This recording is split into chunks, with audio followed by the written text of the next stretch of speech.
I'm sure many of you have seen haul videos on the internet, which people unpack all the things they had recently ordered or purchased at the store or found. Now, I'm not one to create these types of videos.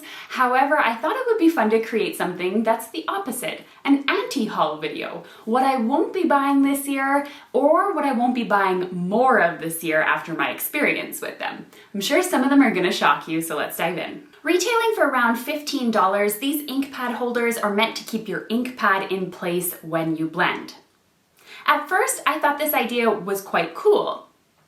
But then I kind of thought, was this ever really a problem of mine? Now, I've always just used my right hand to blend and my left hand to hold the ink pad, but I don't know, maybe I'm missing something. I have 3 different sizes of ink pads as well, so I would need 3 different ink pad holders in order to hold my ink pad. And I'd probably want 3 to 5 of each so I could have my whole blend ready to go. So when I think about it, I'm gonna have 3 different type of ink holders and 3 to 5 of each. That's gonna add up not only in price, but also take a lot of space to store. And it's not really worth it, in my opinion, to invest in something for a problem I never really had. However, if you love this product, you do you.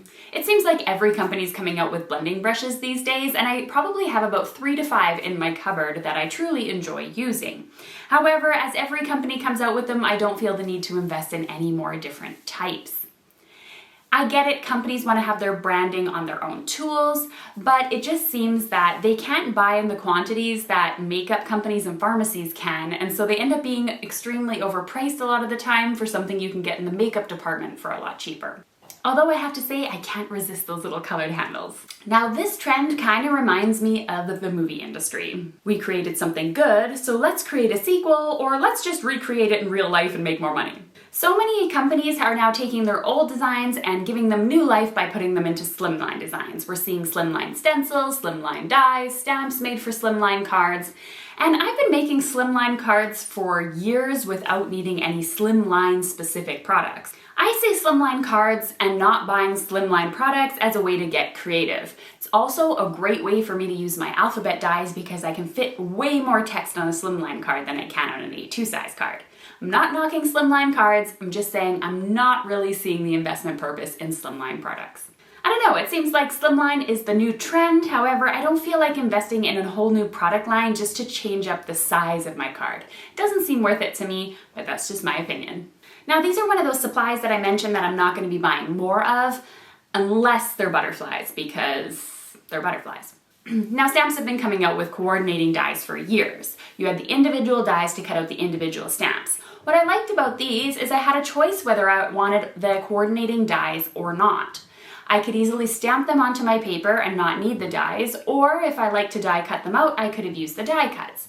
But now it seems that all these stamp bundles are coming out in which the stamp is just one solid piece and the die is one solid piece. This means I have to die cut them out and I have to invest in the die itself. Now, this makes life so much easier because you're stamping once and you're only die cutting once, rather than trying to fidget and line up every single die on your stamped images. It does make life a lot easier. However, I feel like it's getting a little out of control. So I have to buy the stamp and now I have to buy the die. I don't have a choice. Now there's layered stencils that are coming out. So you're getting 5, 6, 7 stencils so that you can color in your stamped images, which of course isn't necessary, but it's a nice add-on. And now I see foil plates are coming out too for a lot of these as well. So you're looking at something between $75 and $100 to invest in one stamp set that you might have only spent $15 on before. I think it's genius marketing, but it's something I'm definitely going to maybe only invest in 1 or 2 sets that I truly, truly love, because to me, it just seems a little excessive. Now, I love the fact that when you buy these bundles, you just open up more and more possibilities for that single stamp set. But when I think realistically of how many times I actually use a stamp set, I'm not really sure if I'm going to get bored of it by the time I'm finished using it to the best of its ability. Again, another product I'm not investing more in of. These are layering dies. Now, I loved these in the beginning when they were simply one stacked on top of the other. They were beautiful and simple, but a little on the expensive side. They were really simple to put together though. Then flower dies started coming out in these realistic, really cool looking flower die cuts, and I really enjoyed these too. But I find they're just getting more and more complex, and when I have to die cut 15 times to cut out things for one flower, I don't know, man. Is that worth it? It just seems a little bit excessive, time consuming, and then trying to fit all these tiny pieces on there and then you lose one. I don't know, it's just not for me. Now this is where all my good intentions come to die. Swatching products. I always think that I'm going to start swatching my ink pads, my watercolors, my embossing powders. I really do think the only one that I managed over the years were some of my embossing powders. I never really did keep up with it, and I never even look at it for reference, really. Sure, it is really nice to have everything laid out, especially for those who have difficulty with color and to kind of see how they look side by side, but me personally, I never do that. And I think it's just easier to invest 10 minutes in learning the color wheel to know which things match together and which ones don't, rather than making yourself swatches that take hours. Not to mention when you add in a new color or something, then having to rearrange them all, or sometimes your sheet doesn't work and you gotta redo it. It's just not worth it to me. I so wish I had a picture of the stack of pattern paper I had when I cleaned out my craft room in 2013 before moving to Germany for the second time. I'm on the third time now.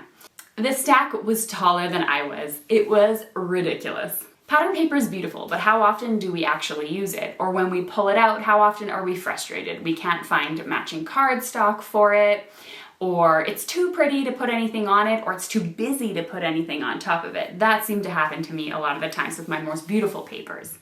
Now, I got smart over the years, and then I started going to paper pads. At least they would have everything in there that would coordinate with each other. And then I looked at my stash and realized I don't really scrapbook anymore, so 12 by 12 paper wasn't worth it. So I only started investing in 6 by 6 paper pads.